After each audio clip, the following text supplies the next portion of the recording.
नमस्कार, न्यूज़आवर के खास कार्यक्रम में आपका स्वागत है। मैं हूं देवेंद्र कुशवाहा। आज हम इस कार्यक्रम में बात कर रहे हैं छत्तीसगढ़ में होने वाले निकाय और पंचायत चुनाव को लेकर, जिसके नतीजों की तारीखों पर कांग्रेस ने आपत्ति जताई है और इसी आपत्ति को लेकर राजनीतिक गलियारों में सियासत छिड़ गई है। क्या है पूरा मामला, जानेंगे, फिर चर्चा भी करेंगे। तो आइए शुरू करते हैं।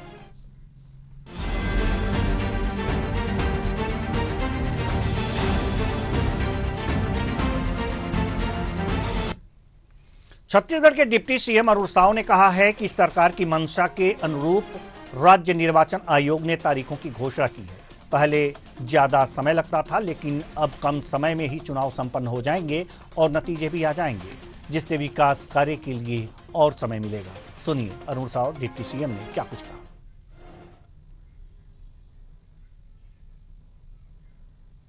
और अब चुनाव कार्यक्रम की घोषणा हो गई है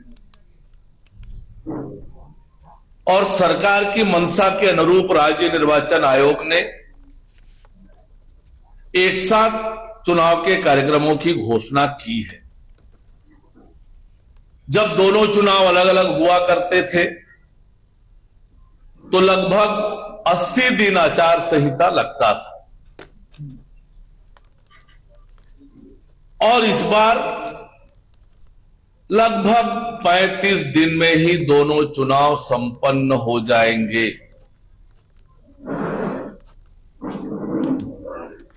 और इसके क्या लाभ हैं? बहुत आसानी से आप समझ सकते हैं। समय की बचत, संसाधन की बचत और लोगों के काम के लिए अधिक समय। तो वहीं निकाय और पंचायत चुनाव के नतीजों की तारीख पर कांग्रेस ने आपत्ति जताई है। इसे लेकर प्रदेश कांग्रेस अध्यक्ष दीपक बैज ने कहा है कि रिजल्ट एक साथ जारी किया जाना चाहिए। इस पर कांग्रेस आपत्ति कर रही है। दीपक बैज ने सरकार को जनता से जुड़े काम करने में विफल भी बताया। उन्होंने कहा कि किन मुद्दों को लेकर वह इस नगरीय निकाय चुनाव में उतरने जा रहे हैं। बैज ने कहा कि इस संबंध में हमने प्रदेश निर्वाचन पदाधिकारी को पत्र लिखा है। पहले सुनते हैं क्या कह रहे हैं पीसीसी चीफ दीपक बैज।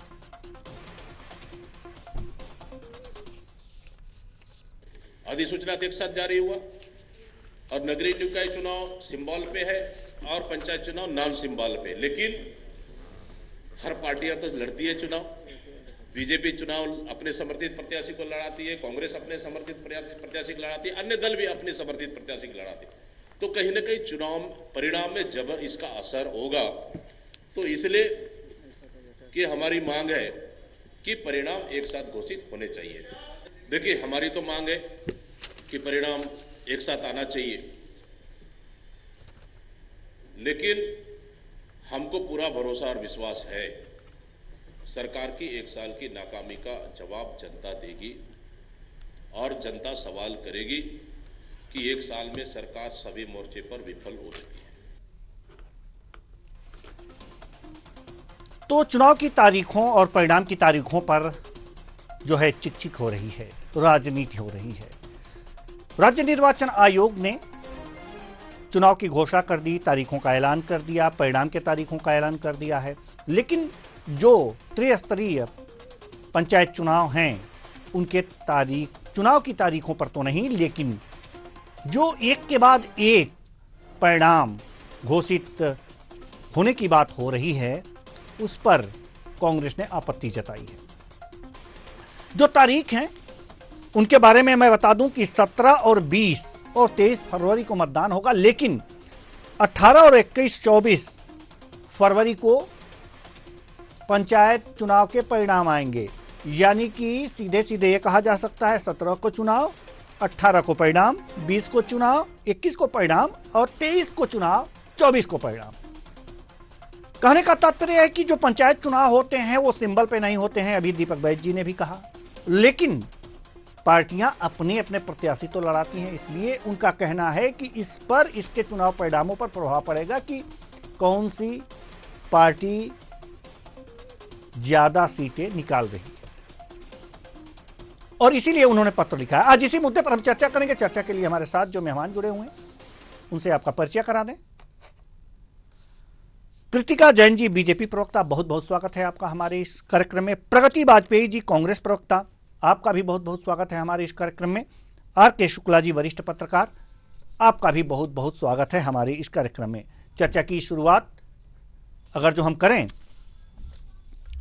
तो सबसे पहले हम चर्चा की शुरुआत करेंगे प्रगति वाजपेयी जी से, कांग्रेस प्रवक्ता। तो चलिए, कांग्रेस के मेहमान हमारे साथ नहीं जुड़े हैं, कृतिका जैन जी हमारे साथ जुड़ी हैं, बीजेपी प्रवक्ता हैं। शुरुआत आपसे ही करते हैं। कृतिका जैन जी, एक तरह से ये कहा जा सकता है कि जो दीपक बैग जी ने आशंका जताई है कि ठीक है, सिंबल पर पंचायत चुनाव नहीं होते हैं, त्रिस्तरीय पंचायत चुनाव नहीं होते हैं, लेकिन पार्टियां तो अपने अपने समर्थक लड़ाती हैं, अपने अपने प्रत्याशी लड़ाती हैं, भले ही सिंबल पे ना हो। ऐसे में 17 को चुनाव हुए तो 18 को रिजल्ट आ जाएंगे, और 20 को चुनाव हुए 21 को रिजल्ट आ जाएंगे, 23 को चुनाव हुए 24 को रिजल्ट आ जाएंगे। तो अगले 20 और 23 के चुनाव परिणाम हैं, जो चुनाव हैं, उस पर तो प्रभावित होने का आशंका जताई जा सकती है कि ये चुनाव प्रभावित हो जाएंगे। उनके शंका, जो भी उन्होंने शंका जाहिर की है, आशंका जाहिर की है, ये तो वैलिड प्रतीत होता है। क्या कहेंगी आप?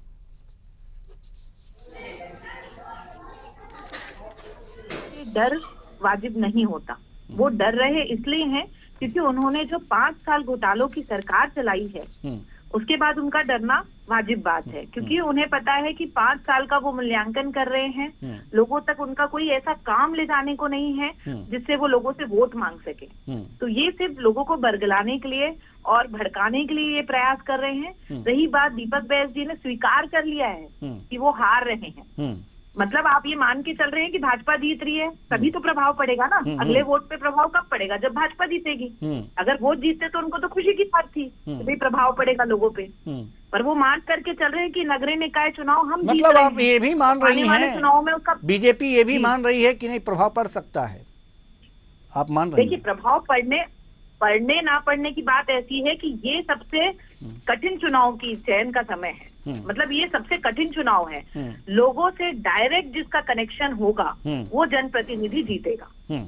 मैं मानती हूँ, मतलब ये मेरा पर्सनल मत है कि सबसे कठिन चुनाव अगर कोई होगा हमारे देश में तो वो है पार्षद और पंचायत का चुनाव, जिसमें जनता डायरेक्ट जनप्रतिनिधि से बैठ करके संपर्क करती है, उनसे प्रश्न कर सकती है और उनको अपना मान करके वोट करती है। तो अगर वो कैंडिडेट अच्छा देंगे तो उनको डरने की आवश्यकता ही नहीं है, क्योंकि भारतीय जनता पार्टी का प्रत्येक कार्यकर्ता अपने जमीनी काम में जुड़ा हुआ है, इसलिए भाजपा डरती नहीं है, क्योंकि उसको पता है उसका एक एक कार्यकर्ता 100 के बराबर है, उनका काम वैसा है, तो भाजपा को डरने की आवश्यकता नहीं है। पर कांग्रेस का कार्यकर्ता वैसा नहीं है, वो काम वैसा नहीं कर पाए ना, 5 साल उन्होंने सरकार अच्छे से चलाई, तो उनको डरना तो वाजिब है ना, इसलिए वो डर रहे हैं। ये डर है, ये उनका डर, जो चुनाव आयोग ने जो तारीखें घोषित की में होकर के उनके पास कोई मुद्दा भी नहीं है।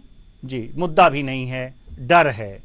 हमारे साथ कांग्रेस प्रवक्ता प्रगति वाजपेयी जी,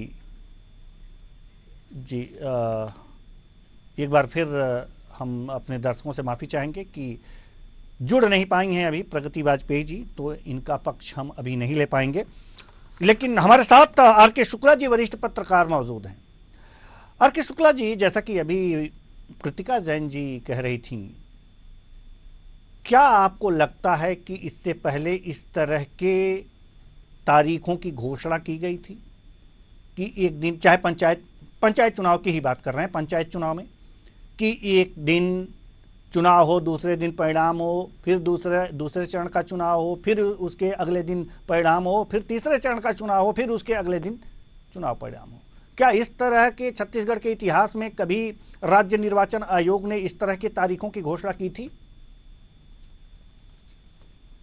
देखिए, सबसे पहले तो ये संवैधानिक व्यवस्था है, और अगर चुनाव आयोग ने ऐसी कुछ व्यवस्था करी है तो मुझे लगता है कि सभी राजनीतिक दलों को और जो भी संबंधित उससे पक्षकार हैं उनको विश्वास बनाए रखना चाहिए। दूसरी बात आती है व्यवहारिक। निश्चित रूप से अगर 17 तारीख को चुनाव होते हैं और 18 तारीख को रिजल्ट आ जाते हैं, तो 20 को होते हैं, फिर 21 को रिजल्ट आते हैं, 23 को होते हैं, 24 को रिजल्ट आते हैं।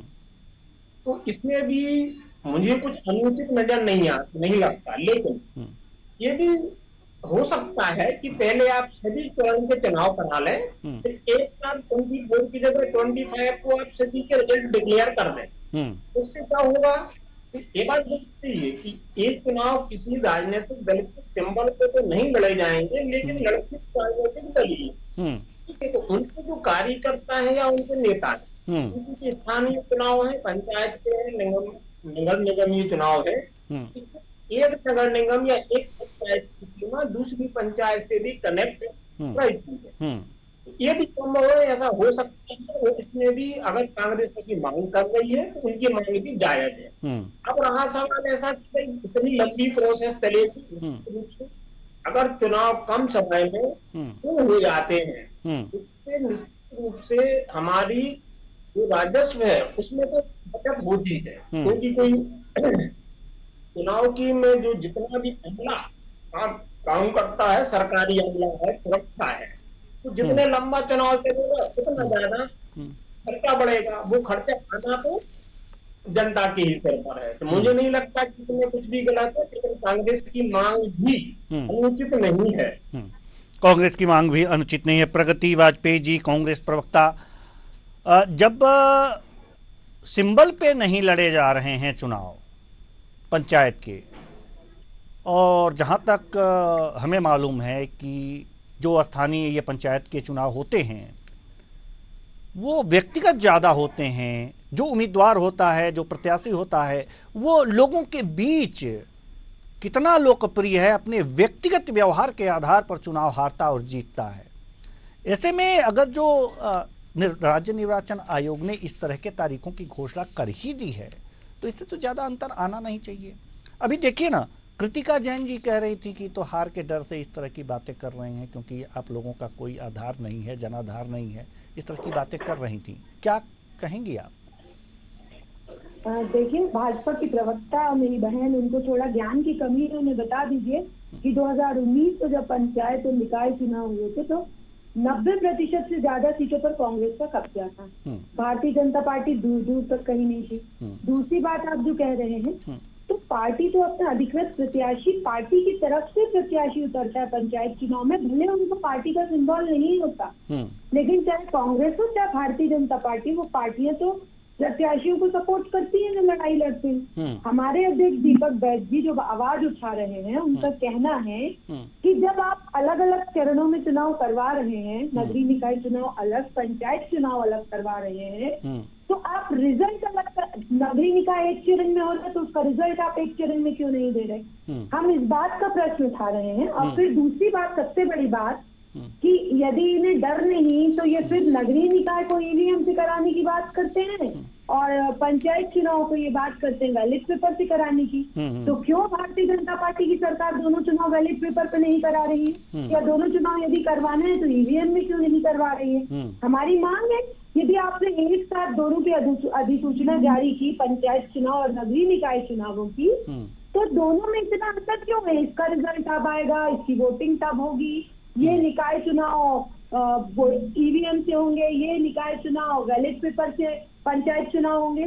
तो इन सब बातों में सरकार की मंशा क्या है? इस मंशा को तो कांग्रेस, हमारा अधिकार है जानना, हम मजबूत विपक्ष के तौर पर छत्तीसगढ़ में हैं और हम सरकार की इस मंशा को जानना चाहते हैं कि सरकार आखिर ऐसा क्यों कर रही है। जी, तो बताएंगी ना कृतिका जैन जी, बताएंगी। कृतिका जैन जी बताइए, सवाल तो अच्छे हैं। जी देखिए, मैं पहले बता दूं हमारी प्रवक्ता बहन वाजपेयी जी को, मेरी बड़ी बहन साहब, पर मैं आपको बता दूं कि मैंने ये नहीं कहा कि पार्टी के माध्यम से चुनाव नहीं लड़ा जाता या ये, मैंने अपना पर्सनल व्यू बताया कि जीतता वही व्यक्ति है जो जनसंपर्क में रहता है, लोगों के हित पे काम किया होता। आप अगर कैंडिडेट सही चुनेंगे तो वहाँ जीत करके जरूर आएगा आपका व्यक्ति। पर क्या है, आप लोग ना काम करना जानते हैं, ना सिखाते हैं अपने पार्टी के लोगों को। आप लोग सिर्फ लोगों को बरगला के वोट देते थे। अब जनता भी जानकार हो गई है, जागरूक हो गई है। अब आप लोगों की चिंता गंभीर होनी भी चाहिए।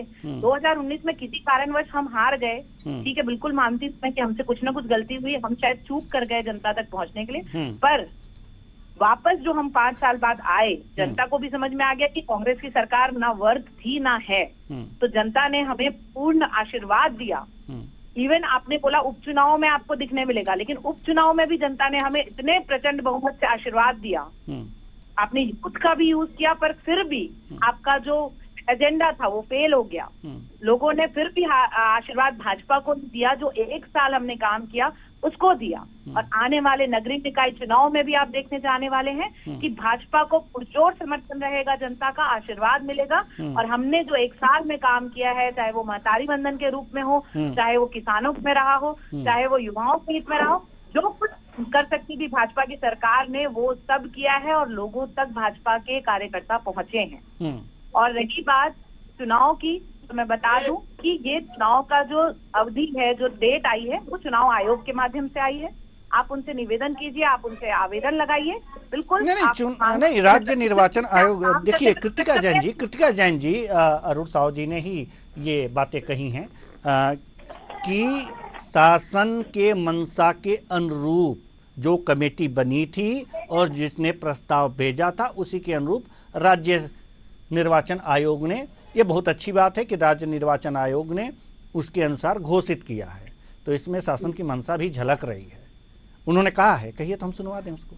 देखिए, हम चिंतित है ही नहीं, हम तो काम करने में बिलीव करते हैं। हम तो कह रहे हैं अगर इससे प्रभाव पड़ेगा, अगर इनको विश्वास होता है इनके काम में, तो ये भी नहीं डर। नहीं तो आपका ये कहना कि उसमें वो चुनाव आयोग से आप निपटिए, इसमें थोड़ी बहुत शासन की मंशा भी है, उन्होंने स्पष्ट कर दी है। मंशा होना, लेकिन अंतिम निर्णय तो चुनाव आयोग का ही है।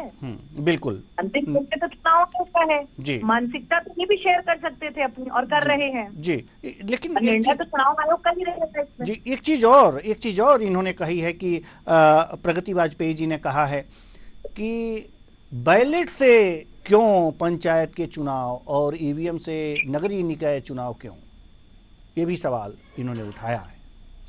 देखिए, इसकी तो जो व्यवस्था होनी चाहिए, ये भी चुनाव आयोग का एक मुद्दा रहेगा कि कहाँ दिक्कत आई है उनको। फिर भी चुनाव हो रहे हैं और बहुत अच्छे ढंग से होंगे। ना इनकी गुंडागर्दी चली थी, ना चलने देंगे। इन्होंने 5 साल जितनी गुंडागर्दी की, जितने गड्ढे किए छत्तीसगढ़ के फंड में, चाहे आप देखिए कितने भी भ्रष्टाचार। नहीं, अब चुनाव में फंड वंड की कहाँ बात आ गई। अब वो तो आप लोग करते रहिएगा बातचीत, अपने जनता के बीच जाकर के करिएगा बातचीत। अब इसमें फंड वंड की, यहाँ तो तारीखों और बैलेट और ईवीएम की बात हो रही है जी। ठीक है, आएंगे। कृतिका जैन जी बहुत अच्छी तरह से अपने पार्टी को डिफेंड कर रही हैं। आप आर.के. शुक्ला जी वरिष्ठ पत्रकार हमारे साथ हैं जी। जैसा कि अभी प्रगति वाजपेयी जी ने बहुत ही एक तरह से अच्छे प्रश्न उठाए हैं कि आखिर नगरीय निकाय चुनाव में ईवीएम से और पंचायत चुनाव में बैलेट से क्यों। आपको कुछ कारण समझ में आ रहा है कि आखिर निर्वाचन आयोग ने ऐसा क्यों किया होगा?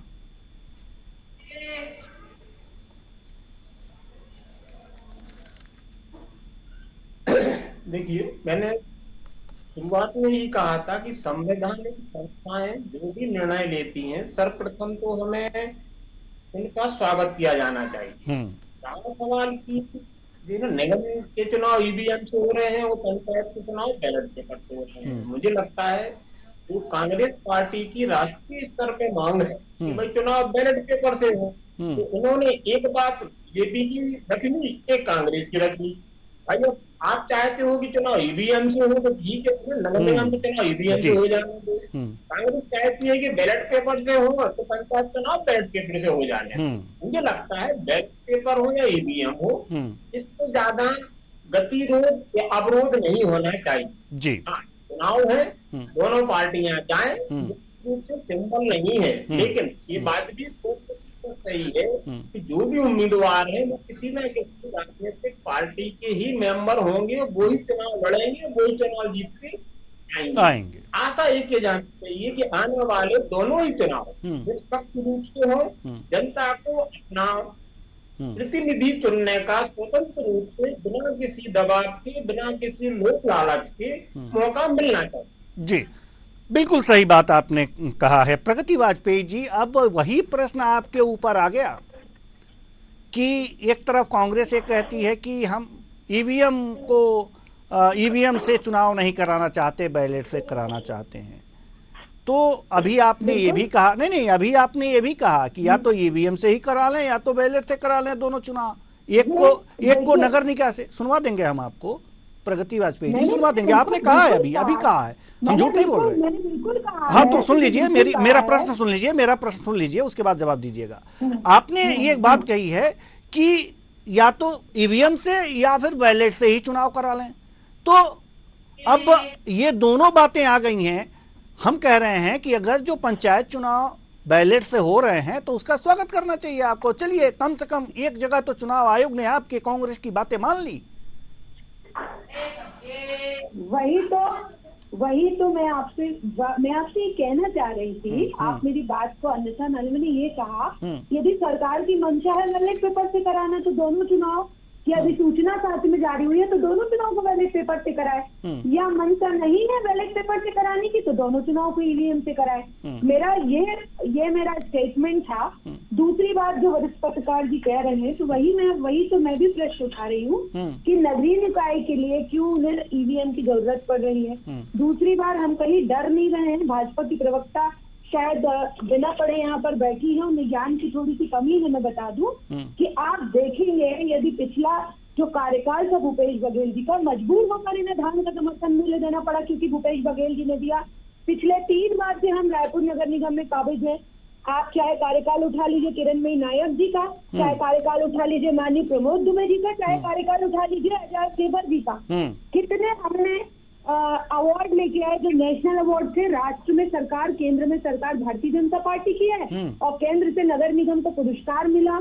तो काम जो है कांग्रेस भारतीय जनता पार्टी के लोगों को मानना पड़ेगा कि वो नगरीय क्षेत्रों में फेल है, क्योंकि नगरीय निकाय चुनावों में हमेशा शहर की जनता ने कांग्रेस का साथ दिया है और ये उसी के कारण 3 बार रायपुर के महापौर। मतलब आप लोग पहले से तैयारी कर रहे हैं कि अगर जो वहां पर नगरीय निकाय चुनाव में आप लोग कांग्रेस हमेशा आगे रही है, तो अगर इस बार अगर जो वहां पर कांग्रेस पीछे हो जाती है तो क्या ये माना जाए कि कांग्रेस कहेगी कि ईवीएम में खेल हुआ है? बिल्कुल, देखिए कोई भी इलेक्ट्रॉनिक डिवाइस ऐसी नहीं होती है जिसे हैक न किया जाए। आज की दुनिया में नीचे पृथ्वी से बैठ के आकाश में ड्रोन कंट्रोल किए जा रहे हैं। ईवीएम को टेस्ट करना कोई बहुत बड़ी बात नहीं है और इसलिए हमारा प्रश्न है और इसीलिए हमारी मांग है। प्रगति वाजपेयी जी, जब निर्वाचन आयोग आप लोगों को बुलाता है कि आइए हैक करके दिखाइए, तो कहाँ गुम हो जाते हैं आप लोग? तो जाते ही नहीं है। ऐसा नहीं है, हम लगातार इसके पक्ष आवाज उठा रहे हैं कि नहीं, आप लोग आवाज उठाते हैं। मैंने ये थोड़ी कहा कि आप लोग आवाज नहीं उठाते, जनता के बीच में आवाज उठाते। मुझे नहीं बोलने देंगे, आपको उत्तर कैसे पता चलेगा? मैं कुछ उत्तर देना चाह रही हूँ। हाँ, दीजिए उत्तर दीजिए। पूरे देश में बताइए, पूरे देश में, पूरी दुनिया में किस देश में ईवीएम से चुनाव होता है, आप मुझे बता दीजिए। चलिए, पूरी दुनिया में एक ऐसा देश बता दीजिए। भारत देश से बहुत बड़े बड़े देश ऐसे हैं इस दुनिया में जो सूचना क्रांति में बहुत आगे है भारत से, फिर भी वो भी ईवीएम से चुनाव क्यों नहीं कराते? आप मैं इसका उत्तर जानना चाहती हूँ। आप 3 लोग वरिष्ठ बैठे हुए हैं, आप हो चाहे वरिष्ठ पत्रकार हो चाहे भाजपा की प्रवक्ता हो, मुझे इसका उत्तर दे दे। मैं कभी इस चैनल पे ईवीएम का क्वेश्चन उठाऊंगी ही नहीं, बोलूंगी भी नहीं। आप इसका उत्तर दे दीजिए। ठीक है, आपने हमसे सवाल किया है, उसका उत्तर हम आपको जरूर देंगे। हमारे आर.के. शुक्ला जी ये उत्तर देने के लिए ही बैठे हैं आप लोगों का। लेकिन सवाल यहाँ पर यह है कि जब चुनाव आयोग आप लोगों को ये बुलाता है, इलेक्शन कमीशन बुलाता है कि आइए हैक करके दिखाइए, तो जाना चाहिए, हैक करके दिखाना चाहिए। क्यों नहीं जाते आप लोग? हम आपकी बात मान लेते हैं कि बड़े बड़े देशों में ईवीएम से चुनाव नहीं होता, बैलेट पेपर से होता है, हम मान रहे हैं आपकी बातें मान रहे हैं, लेकिन आप वहां जाकर के हैक क्यों नहीं करते? देखिए, लगातार हम चुनाव आयोग को पत्र लिख रहे हैं, लगातार हम चुनाव आयोग से मांग कर रहे हैं कि आप बैलेट पेपर पे चुनाव कराइए। बहुत सारे इस पे डिबेट हुए, हमने मांग की, आप देखेंगे तो हम आप देखेंगे अखिल भारतीय कांग्रेस कमेटी हो चाहे प्रदेश कांग्रेस कमेटी हो, सबके द्वारा निर्वाचन आयोग का दरवाजा खटखटाया गया है और ये मांग की गई है कि आप चुनाव बैलेट पेपर पे कराइए। चलिए, आर के शुक्ला जी वरिष्ठ पत्रकार, हम आपके पास आना चाहेंगे। कृतिका जैन जी थोड़ी देर बाद आपके पास आते हैं, पहले आपसे सवाल ले लें। प्रगति वाजपेयी जी कह रहे हैं कि बड़े बड़े देश हैं वहां पर ईवीएम से नहीं होता है, भारत में ही क्यों होता है? नहीं, देखिए मैं आपको बताऊं, अगर हम इन चुनाव को हटके राष्ट्रीय स्तर पे, राष्ट्रीय लेवल पे चर्चा करें तो मुझे लगता है कि ईवीएम वाले मुद्दे पे कांग्रेस अकेली पड़ गई है। अभी जम्मू कश्मीर के जो मुख्यमंत्री जी हैं उन्होंने भी बोल दिया कि सब चुनाव हो गए हैं, जो हुए हैं निष्पक्ष हुए हैं। मतलब आपके जो सहयोगी दल हैं वो भी इस चीज पे जहां वो जिक्र है, सवाल यहाँ का है ईवीएम का या बैलेट पेपर का नहीं है, सवाल जीतने का है। जो पार्टी जहाँ जीत जाती है उसको वो व्यवस्थाएं अच्छी लगने लगती है। कांग्रेस पार्टी की प्रगति वाजपेयी जी बोल रही थी, उनको पार्टी की लाइन उनको बोलना पड़ेगी। लेकिन पूरी कांग्रेस पार्टी को अगर आप देखिएगा, कर्नाटक के चुनाव में आप जीतते हैं, आप कोई क्वेश्चन नहीं उठाते, ईवीएम आपको बहुत अच्छी लगने लगती है। वायनाड में प्रियंका जी जीतती है, आपको बहुत अच्छी लगती है। हिमाचल में आपकी सरकार बनती है, आपको बहुत अच्छी लगती है। जम्मू कश्मीर में आपके जो सहयोगी दल है वो भी बोल रहे थे निष्पक्ष रूप से चुनाव हुए हैं। मुझे लगता है कि इस पे प्रश्न नहीं उठाया जाना चाहिए। ईवीएम की शुरुआत की कांग्रेस पार्टी ने की थी, तो जब तक उनकी सरकारें बनती रही तो बड़े खुश रहे। आज भी बन जाती है तो खुश हो जाते हैं। चुने गए ईवीएम से चुने गए। चलिए, समय कम है सर, समय कम है, लेकिन कृतिका जैन जी से एक सवाल लेंगे कि जल्दी से वो जवाब दे दें कि आप लोग तो बहुत चालाक, एक तरह से होशियार है बीजेपी कि अगर जहां आप लोग हमेशा पीछे रहते हैं वहां ईवीएम से चुनाव कराते हैं, ऐसा प्रगति वाजपेयी जी कह रही हैं, हम नहीं कर रहे हैं, और जहां पर पंचायत चुनाव में बैलेट से करा रहे हैं।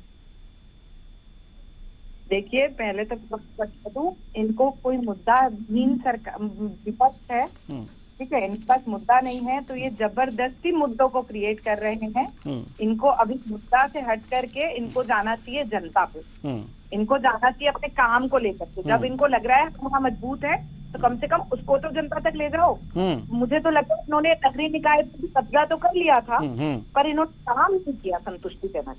तो अब इनके पास मुद्दा नहीं बच रहा है, तो ये बैलेट पेपर तो ईवीएम जो इनका पुराना रहता है। अच्छा, एक बात मुझे और बताइए इनसे पूछ करके कि 50-55 साल की उनकी सरकार रही, धांधलेबाजी और भ्रष्टाचार में तो ये टॉप लेवल पे रहे हैं, क्या ये नहीं करवा पाए ईवीएम? चलिए सरकार, चलिए, अब ज्यादा पूछने के लिए समय बचा नहीं है, इसलिए आप जल्दी से अपना जवाब देके खत्म करें क्योंकि समय हो चुका है। जी कृतिका जी।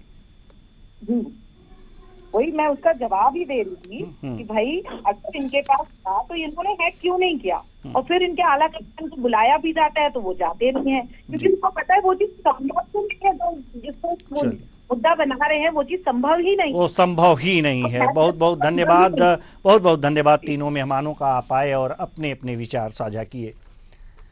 तो तारीखों पर चिकचिक हो रही है, इसलिए चिकचिक हो रही है कि वास्तव में मुद्दा है ही नहीं।